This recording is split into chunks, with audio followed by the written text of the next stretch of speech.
अल-गज़ाली अपने spiritual autobiography में, जो कि शायद 13th सेंचुरी में लिखा गया था, उसमें वो अपने इनर फीलिंग का इजहार करते हैं और कहते हैं कि उन्हें लगता है कि वो खुदा के चूज किए हुए बंदे हैं। और वो कहते हैं कि खुदा ने ये वादा किया है कि वो हर दौर में अपने दीन को दोबारा रिफ्रेश करेगा। और अल-गज़ाली कहते हैं कि उन्हें लगता है कि उनके दौर में ये इंसान वो खुद है जो इस काम को पूरा करेगा। और अपने विजनरी और रिफॉर्मिंग माइंड के साथ उन्होंने अपने सबसे ग्रेट काम को लिखना शुरू किया, जिसे उन्होंने नाम दिया इह्या उलूमुद्दीन, the revival of the religious sciences. और इस काम से पहले भी उन्होंने कई सिग्निफिकेंट कामों को लिखा, उनमें से जैसे कि तहफ़्फ़ुज़ अल फ़लसफ़ा, डिलीवरेंस फ्रॉम एरर और भी कई।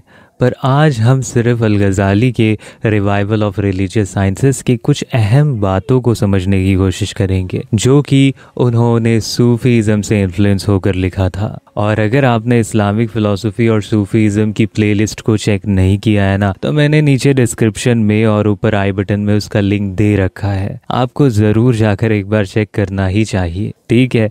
और अगर आप चैनल पर नए हो ना, तो नीचे सब्सक्राइब का बटन दबाकर तो ज़रूर सब्सक्राइब कर लें और नीचे एक लाइक भी दबा दें, ठीक है।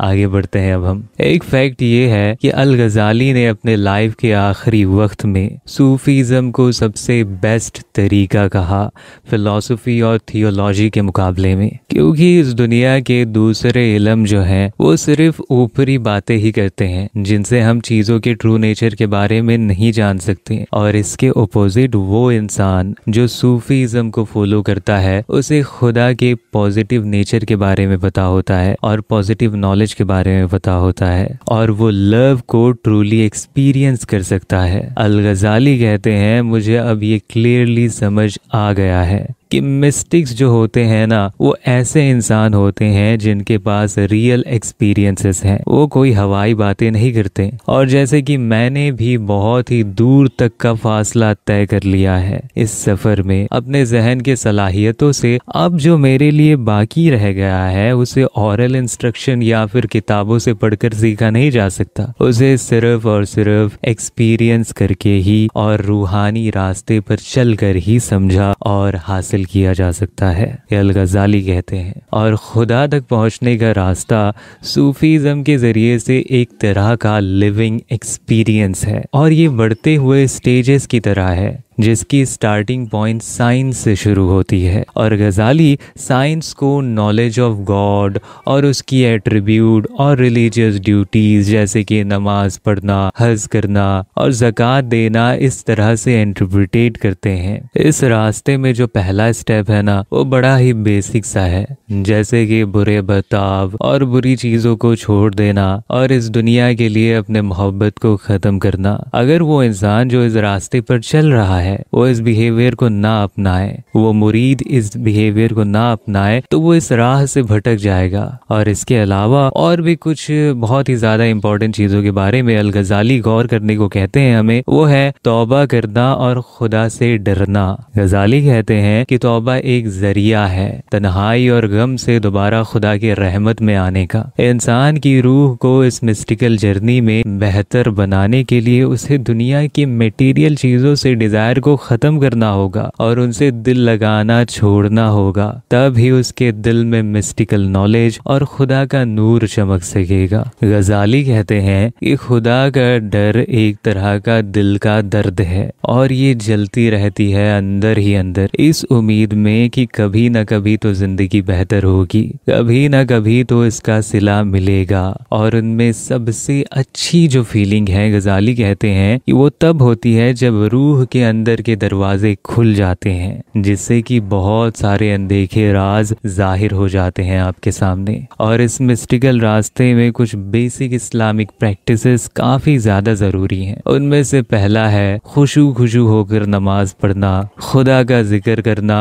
और खुदा पर तवक्कुल का होना और कंटिन्यूअस रिमेम्बरेंस ऑफ गॉड के नेम को करते रहना। और ये उस मुरीद को खुदा की याद में डुबा देती है और उसे अपने आप को भुला देती है। अल-गज़ाली ने कुछ सूफियों के एक्सेसिव क्लेम को भी रिजेक्ट कर दिया था, जैसे कि एग्जाम्पल के तौर पर अल-हलज की मैं खुदा हूँ ये वाली बात, क्योंकि वो समझते थे कि ये बहुत ही ज़्यादा ख़तरनाक है जब आम लोग इसे सुनेंगे या पढ़ेंगे जो फिलोसफिकल और लॉजिकल नॉलेज नहीं रखते, और इसमें शिर्क का भी खतरा हो सकता है। इसके बजाय अल-गज़ाली लव को बहुत ही ज़्यादा इम्पोर्टेंस देते हैं, हूबहू रूमी की तरह। अल-गज़ाली लिखते हैं कि एक सच्चा पढ़ा लिखा आदमी सिर्फ और सिर्फ खुदा से सबसे ज़्यादा मोहब्बत करता है, और अगर वो इंसान किसी दूसरे को मोहब्बत करता है जो कि खुदा नहीं है, वो उस इंसान को खुदा के लिए ही मोहब्बत करता है। मोहब्बत के सबसे ऊंचे मकाम में इन्वॉल्व है खुदा के ऊपर कॉन्फिडेंस और तवक्कुल। तवक्कुल का मीनिंग है इस तरह का कंप्लीट भरोसा करना अपने क्रिएटर के ऊपर इतना कि जो बिलीवर है वो अपने आप को पूरी तरह से सबमिट कर दे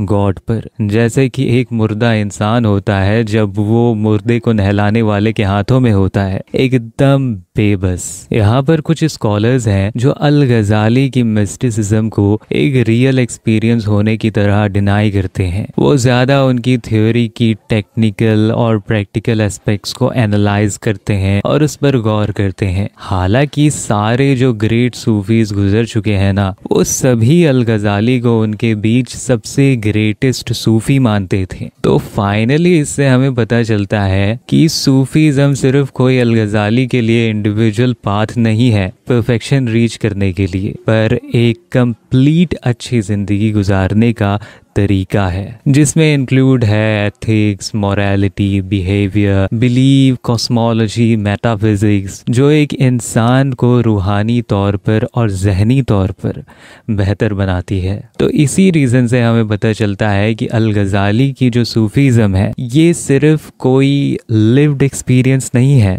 पर एक तरह की रैशनल कंस्ट्रक्शन भी है, जिससे कि एक पढ़ा लिखा इंसान या फिर कोई भी आम इंसान मोहब्बत की खूबसूरती को टेस्ट कर सकता है प्रैक्टिकली एक्सपीरियंस करके, जो कि थियोरिटिकली कभी भी किया नहीं जा सकता। आज के लिए इतना काफ़ी है, और इस वीडियो से रिलेटेड जो है ना अपने ख्यालात ज़रूर से ज़रूर मुझे कमेंट बॉक्स में बताएं, और कोई भी अगर डाउट हो ना तो कमेंट में मुझसे बेशक आप पूछ सकते हैं। और आगे आने वाली वीडियोस आपको किस तरह से चाहिए और किस टॉपिक्स पर चाहिए आप वो भी मुझसे बता सकते हैं। मैं कोशिश करूंगा कि उन पर भी मैं वीडियोस बनाऊं। ठीक है, तो मिलते हैं अपनी अगली वीडियो में। तब तक के लिए अपना ख्याल रखिएगा। अल्लाह हाफिज।